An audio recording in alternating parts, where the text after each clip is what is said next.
Já pensou ter todos os seus dados pessoais publicados na internet?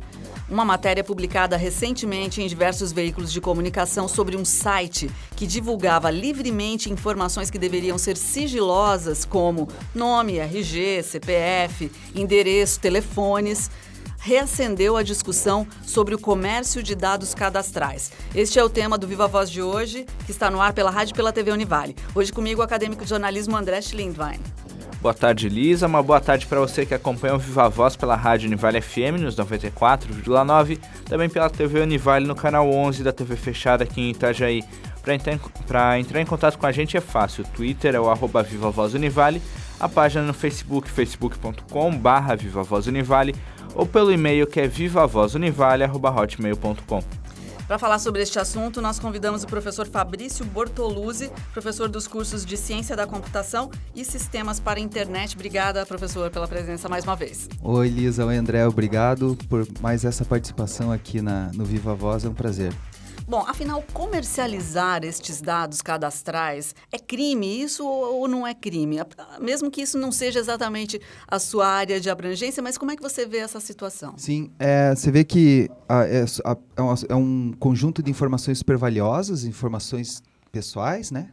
De pessoas, usuários, clientes, do que for. E ainda assim é difícil achar um enquadramento penal que diga respeito exatamente a eu vender a você ou alguém vender informações de cadastro de outras pessoas. E geralmente esse é um item que consta nas políticas de privacidade dos diversos sistemas que a gente usa no dia a dia. Então, de uma forma ou de outra, a empresa está resguardada quando coleta dados de usuário. Isso dá a ela uma vantagem jurídica, então, na minha opinião. Uhum. Recentemente, o site nomesbrasil.com ele foi retirado do ar por determinação do Ministério da Justiça, porque ele publicava e revelava informações pessoais ilegalmente. De que forma esse site ele conseguia essas informações? Bom, primeiro realmente foi chocante, porque ali acho que muita gente, né, meus amigos, as pessoas em geral, começaram a perceber que era possível consultar os dados dos colegas, dos irmãos, pai, mãe, todo mundo, e ver que existe ali a revelação do CPF, do nome, e as informações elas são geralmente usadas como critério para você reconhecer uma pessoa de verdade. Então, se eu ligo lá para minha operadora de telefonia para dizer que quero cancelar minha conta de telefone, é esse tipo de informação postada no Nomes Brasil que é usada. Qual é seu CPF? Qual a data de nascimento, né? Então, foi chocante nesse aspecto. Agora, foi por causa disso que foi bloqueado, por ser chocante, não porque é normal se bloquear um site só porque ele revela nome e CPF de pessoas. Não é normal. Isso acontece muito e raramente é bloqueado. Dessa vez chamou a atenção e aí foi. Aí a diferença também, né, professor, é que nesse caso desse site, ele não estava comercializando. Ele estava simplesmente publicando gratuitamente. Como todo sistema, né, que não cobra nada, o máximo que ele explorava ali eram propagandas. E em troca do usuário ver essas propagandas, procurava pelo nome de um de nós aqui e encontrava lá nosso CPF e outras informações, como disse, geralmente usadas para identificar a pessoa positivamente, né? Dizer que você é você mesmo. Até um outro exemplo, um outro caso que aconteceu recentemente foi de uma moça que ligou para um atendimento de uma companhia telefônica e o atendente, logo depois da solicitação, enfim, ele pegou o número de celular dessa pessoa e começou a mandar mensagens via WhatsApp. Isso acaba também infringindo as regras? Como que o professor analisa essa situação? Eu acho que essa é uma violação gravíssima de privacidade. Então, cabe aí a essa usuária, né, essa cliente da empresa de telefonia, todo o direito jurídico, tudo que ela puder para fazer com que a empresa que teve esse funcionário abusado, quer dizer, abusivo, né, que abusou da cliente, entrar com todos esses direitos de reparação. Se por um lado, a operadora de telefonia, aquele pessoa de telemarketing não tem essas informações, a gente reclama porque ele não pode resolver o nosso problema. Se ele tem o telefone, o teu telefone pessoal, se ele tem o telefone de contato, ele geralmente usa isso para resolver um problema, mas aquele funcionário não usou para isso. Usou para entrar em contato e fazer uma abordagem com outra conotação para essa cliente da empresa. Então, eu vejo que, por um lado, ele é obrigado a ter essas informações, é um super privilégio do operador de telemarketing saber disso. Por outro, é um canal para abusar do cliente. Pois é, como é que a gente pode verificar, então, maneiras seguras de navegar na internet? Ou, na verdade, quais são os riscos de navegar? Vamos perguntar assim, Fabrício. Desse contexto aqui, o grande risco é a pessoa não fazer ideia do valor que a informação cadastral dela tem em qualquer site onde ela cadastra, onde ela digita. Ou seja, se você como usuário de internet não entende o valor que existe em revelar teu endereço, revelar tua coordenada de GPS, revelar teu CPF, na hora que você vai comprar um produto, então seria melhor que não fizesse esse tipo de revelação para a empresa. Porém, a gente quer comprar na internet, quer usar a rede social, quer publicar um currículo numa rede social de currículo e raramente o usuário lê o termo que o site diz assim, olha, eu vou usar essas tuas informações tanto para o teu bem, ou seja, para divulgar entre pessoas que queiram contratar alguém com o teu perfil, mas também vou divulgar o teu perfil para quem quer modelar propagandas, para quem quer modelar fazer aquele casamento perfeito entre perfil e produto de consumo. E a falta de conhecimento a respeito disso é, então, ao meu ver, o principal problema em se revelar informações na internet. E como saber se um site é seguro? Um site, por exemplo, que a gente vai colocar dados, um site de compras, uma rede social, enfim. Em rede social, acreditar na reputação. Crença, André. Assim, nada além de uma expectativa de crença e um link que tem em todo website que coleta dados, que é a política de privacidade. Note que ler uma política de privacidade não é algo fácil para todo cidadão. É fácil, talvez, para quem entende de direito, é muito fácil, mas para o usuário comum, talvez não tenha compreensão, clareza num termo de privacidade desses que tem lá 10 páginas. Então, se o site tem uma política dessas, é um ponto positivo para ele, por mais que você não leia. E de outro modo, obviamente não, né? Não revelar nenhum dado para um website que não lhe parece ser de nada correto, que não tem uma marca de credibilidade, isso é totalmente subjetivo, né? Ver que não tem nenhum critério direto, totalmente percepção humana. E aí, então, viver nesse dilema. Na dúvida, não revela, eu faço isso. Eu não escrevo nada de verdade em sites que não me parecem ser úteis ou que eu não tenho certeza do que fazem. Mas me parece que os usuários mais jovens, especialmente, não têm muita clareza disso, né? Não. Você mesmo acabou de dizer. Não, e pelo contrário, a jovem mal direcionado vai ter, inclusive, interesse em revelar mais do que o necessário para, eventualmente, encontrar amigos, encontrar namorada, encontrar mais disponibilidade, mais tempo na frente do computador do que uma pessoa mais adulta, né? Então, aquela criança, aquele menor de 13 anos não pode usar, né? Menor de 13 não deveria revelar nada. Mas o menor de 18 deveria realmente ser assistido por seus pais. E a gente aí acredita que o pai, então, também sabe mais do que o filho, o que nem sempre é verdade. Então, varia muito. Na dúvida, vale o diálogo e não revelar informações, mesmo que dê muita vontade. Pois é. E quando revelar essas informações, quais os cuidados necessários? Olha, vamos categorizar. Por exemplo, o CPF, que era o caso divulgado ali naquele site, pode ter certeza assim, que a maioria das pessoas que teve seu CPF divulgado, eu tô lá. Eu não uso meu CPF onde não é necessário. Então, alguma empresa onde eu comprei, teve algum funcionário que tirou uma cópia do meu cadastro e passou para algum outro lugar. Não dá para dizer qual foi, porque eu usei meu CPF em mais de uma empresa. Então, você vê aí que, no final das contas, nesse mundo agora, 2015, a informação mais preciosa que pode transitar na internet, do ponto de vista empresarial, do ponto de vista comercial, é perfil de pessoas. É mais do que qualquer outra coisa. Isso vem antes da propaganda, vem antes do que torna a internet viável do ponto de vista comercial. Que loucura. Fabrício, e de uma maneira geral, você tem como explicar para a gente de que forma os sites armazenam essas informações? Como é que funciona esse trânsito de cadastrar, de arquivar? Com certeza. Isso é pessimamente protegido. Geralmente, pessimamente. O que eu quero dizer pessimamente?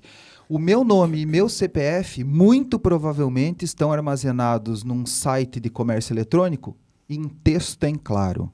Texto em claro significa que o banco de dados que armazena essas informações, ele só está protegido por um login e senha. Se você adivinha esse login e senha, você pode ler tudo. Como deveria ser? totalmente criptografado e a aplicação que consulta, é uma coisa bem técnica, a aplicação que acessa isso deveria se identificar. É um trabalho tão maior do que o normal, tão difícil e tão mais caro também para armazenamento, que é garantido dizer que mais de 90%, 9 em 10 comércios eletrônicos tem lá o cadastro do André com o CPF dele, só a senha que o André usa para acessar um site de comércio eletrônico qualquer, a senha sim é criptografada, ou seja, não dá... Se eu tirar uma cópia como ladrão, se eu for um ladrão e roubar, eu não consigo saber a senha, mas eu sei o nome, o CPF, o endereço e todo o resto das informações que eu preciso para mudar a senha. Né? Quando você muda a senha, lógico. Me diga seu CPF, me diga seu endereço e seu CEP que eu deixo você mudar de senha, assim que o site funciona. Então, com o resto das informações, você rouba qualquer outra. Então, esse é o ponto vital da fraqueza dos sistemas. Raramente é melhor do que isso que eu estou colocando. Num sistema bancário é melhor. E quais as providências que a pessoa deve tomar caso as informações sejam repassadas ou comercializadas ilegalmente? Você vê, eu tenho meu CPF, então, publicado lá no Nomes Brasil, né? Como eu não consigo acusar ninguém, eu não sei, vamos supor que na minha vida toda eu só tivesse comprado na loja abobrinhas.com. Se o meu CPF só tivesse sido revelado lá, eu poderia acusar a Abobrinhas de ter vendido o meu CPF para o Nomes Brasil, mas não posso dizer. Então não tenho quem acusar, André. No máximo Nomes Brasil, mas ele já é a consequência e não a causa do problema. Então, se a gente instaurar hoje se a gente fizer um boletim de ocorrência na delegacia de crimes virtuais, ou se a gente for na polícia civil fazer um boletim de ocorrência, não vai ser útil porque a gente não sabe quem acusar. E não sabendo, não existe, então, nenhuma instrução garantida que eu possa passar aqui para vocês que resolva o problema. Olha só, você comentou que a qualidade, o grau de segurança é muito pequeno, né? Sim. E em relação, inclusive, a sites de compra, essas grandes lojas que vendem pela internet, como é que você avalia a segurança desses sites? Certo.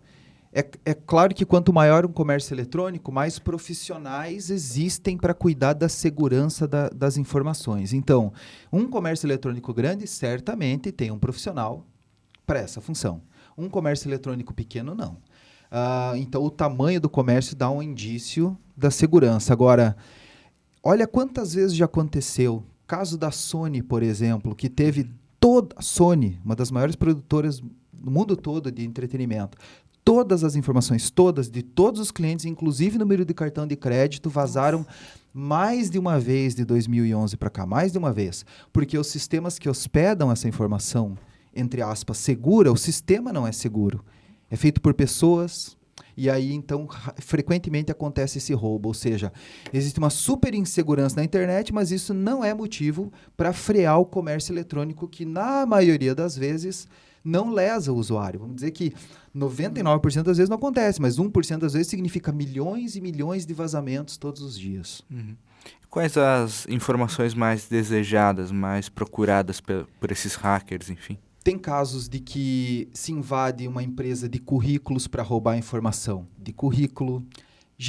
Cadastro de automóveis é para facilitar comércio ilícito de informações de carro, que pode levar a clonagem, adulteração de chassis, esse tipo de coisa. Então, depende muito do segmento. Agora, um segmento é grande filão, que é André, tem 25 anos, gosta de música... sei lá, pagode, não deve ser o caso, né, André? Talvez. Gosta. Talvez. Enfim, traçando esse perfil, isso é útil para minha empresa porque eu consigo criar uma campanha publicitária que te atinge em cheio. Então, eu consigo modelar campanhas perfeitas para os meus usuários e isso é uma grande vantagem e por causa disso, então, o limite ético ele é um pouco estourado nesse caso e vale a pena, então, para o dono da empresa ou para o comércio ali, roubar essas informações para fazer direcionamento. Ou, em alguns casos, adquirir, né? Porque daí a gente entra naquele filão que não é ilegal, né? Por muitos anos, todas as redes sociais que a gente conhece, nos termos de uso, dizem podemos comercializar as suas informações para finalidades não relacionadas ao uso da rede social. Tá lá. Aí, com a onda Edward Snowden e Julian Assange, isso acabou virando, então, assim, um jeito de melhorar. Ou seja, venha para a minha rede social, porque no meu termo de compromisso, eu digo que não vou mais fazer isso. A Apple, não sou fã, mas a Apple conseguiu fazer no iOS 8.3, no software do iPhone, um jeito de que ela própria não consiga mais espionar e nem tirar comportamento de uso do usuário. Ou seja, um iPhone 8.3, o software, ele é mais seguro, ele é impossível de ser investigado por um departamento de inteligência americano, mais do que um Android, mais do que um Windows, mais do que um Linux, por causa desse foco. Então, a Apple viu que isso é uma vantagem para fazer um produto agora que atinja mais usuários, já que existe uma premissa de segurança melhor do que das outras empresas. Então, exemplo de que esse assunto vai e volta, melhora e piora ao longo do tempo. Esse assunto vai e volta, segurança na internet. A gente já volta a conversar com o professor Fabrício Bortoluzzi depois do intervalo.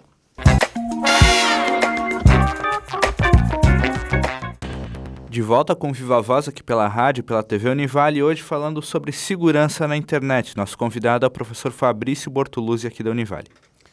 Fabrício, eu queria colocar um caso que aconteceu comigo, que, pelo que a gente conversou rapidamente no intervalo, não é tão incomum assim. Eu tive meu cartão de crédito clonado e fiquei pensando aonde isso aconteceu, né? Então, houve gastos ali que eu não reconheci, deu tudo certo no final, né? Então, o banco me ressarciu e tudo mais. Pode ter sido por conta desse tipo de negociação de banco de dados, de hacker mesmo, pegando dados pessoais? Olha, entre vários, chama-se vetores, vários jeitos de acontecer a cópia do teu cartão, um deles é aquele quando a gente compra e o número do cartão fica armazenado. Então, se eu fosse um atacante, o jeito mais garantido que eu teria de roubar muitos cartões de uma vez só seria pegar todos os cartões de crédito armazenados no comércio eletrônico de uma vez só. Daí eu ganharia lá 50 mil números para poder usar. E aí o teu foi um deles. É o jeito mais provável. Claro que pode ser por causa do teu computador ter algum vírus, pode ser porque no transporte desse número ele foi capturado, pode ser porque quando você foi no posto de combustível havia uma maquininha, o tal do chupa-cabra, que existe e acontece mesmo. Até sem usar no computador pode ter sido clonado, né? Eu também tenho um caso desses. Eu usei meu cartão em um único website, um único só, não usei nenhum outro, então eu sei que só pode ter sido dali. E ali eu tive certeza que aquela empresa não vale mais a pena armazenar cartão de crédito, mas isso é raro. Geralmente a gente digita o número em mais de um lugar, né? Uhum. Então, é um caso que é muito vantajoso para quem ataca e é muito ruim para nós. Eu mesmo fiquei 3 meses trocando documentos com o meu banco para conseguir resolver. Eu fiquei verdadeiramente irritado com aquele negócio, porque é muito demorado para resolver. O banco devolve dinheiro, você explica, né, que foi lesado, que aquele gasto não é teu, promete, se jura no papel que isso aconteceu e não é teu, esse gasto, e aí o banco te ressarce. Mas é demorado e, na dúvida, fica primeiro cobrado da sua conta e depois é devolvido. Então, não existe forma garantida de se usar um cartão de crédito. Existe um jeitinho, que eu não vou falar marca, mas é o jeitinho, é o gateway de pagamento, é o intermediador. O intermediador é uma empresa tipo um banco, mas é um site onde você cadastra teu cartão uma vez. E nessa empresa o teu cartão fica armazenado. Toda vez que você usar teu cartão, você não vai digitar os números. Você vai digitar um outro identificador do gateway de pagamentos, do intermediador de pagamentos. E aí dá para dizer que assim é muito seguro. Eu, desse jeito, com o intermediador, faço mais de 10 compras por mês no computador sem medo de errar, porque eu nunca exponho o número do meu cartão desse modo. Interessante. Você, na verdade, você só pode desconfiar de um único fornecedor dos seus dados. E aí, essa empresa é grande o suficiente para ter reputação idêntica de banco, para acreditarmos que ela é mais segura do que a média. E aí, o vendedor pequenininho, aquele que vende artesanato lá no interior do Nordeste, ele pode aceitar esse método de pagamento sem ter que coletar cartão de ninguém, e aí então ele consegue vender de forma segura também. Então o intermediador é muito seguro, na minha opinião. Os demais modos não são seguros. Até com esse exemplo que o professor acaba de citar, é possível dizer que a segurança de informações, até a própria segurança na internet, ela tem evoluído com o passar dos anos? A internet ela era insegura numa época em que ela não era comercial e não havia problema nenhum. Isso foi anos 90, já passou. Hoje o grande apelo da internet é comercial, o mundo inteiro movimenta grandes quantidades pela internet, obviamente. E a segurança ela é apenas assim aceitável na maior parte dos casos, André. Então, a gente tem, vamos supor lá, no final do ano, no dia 20 de dezembro, ali o comércio eletrônico vende 2 bilhões de reais em, sei lá, em média, né? Certamente, alguns milhões daquilo ali é compra falsa, é compra clonada e tal. Esse ciclo parece que nunca acaba, mas uma coisa é certa, ele é sustentável do ponto de vista do banco. Ou seja, para o banco ter devolvido o dinheiro da Lisa, é porque é mais barato para o banco devolver os R$1.000 da clonagem lá do que montar agências para receber você, para levar a tua acusação, botar gente para investigar. Então, sabe esse 6% da taxa do cartão de crédito? E aquela taxinha que você paga no banco, R$30 por mês lá para ter a tua conta? Esse dinheiro aí custeia a fraude. Então, é um sistema simbiótico, para fazer uma analogia com a biologia, um vive com o outro. Então, longe de ser seguro, é aceitável só. Legal. Fabrício, de que maneira você vê esse tipo de caso ser investigado e, de uma certa maneira, com consequências para quem cometeu esse tipo de crime, né? Você tem acompanhado coisas desse tipo? Tenho, tanto no nível pessoal quanto na profissão. Geralmente não vale a pena investigar. Ou seja, se esses valores são 500, R$1.000, R$1.500, raramente a gente vê uma investigação. O meu caso, a pessoa que clonou, vamos dizer, ela comprou passagem aérea. Era muito fácil descobrir quem comprou, porque na passagem aérea você tem que apresentar um documento, pode ser falso, mas tinha um nome, tinha um RG, tinha um CPF. Você não consegue embarcar sem. Era difícil investigar? Não era. Era fácil. Foi investigado? Certamente não foi. Se foi, eu não vou ficar sabendo, mas é um valor pequeno. Ou seja, quando o valor é grande, caso da Sony lá, todos os usuários foram lesados, aí óbvio que é feita uma investigação interna e externa. Mas se o valor estiver dentro dessa taxinha de manutenção, não é mais, viu?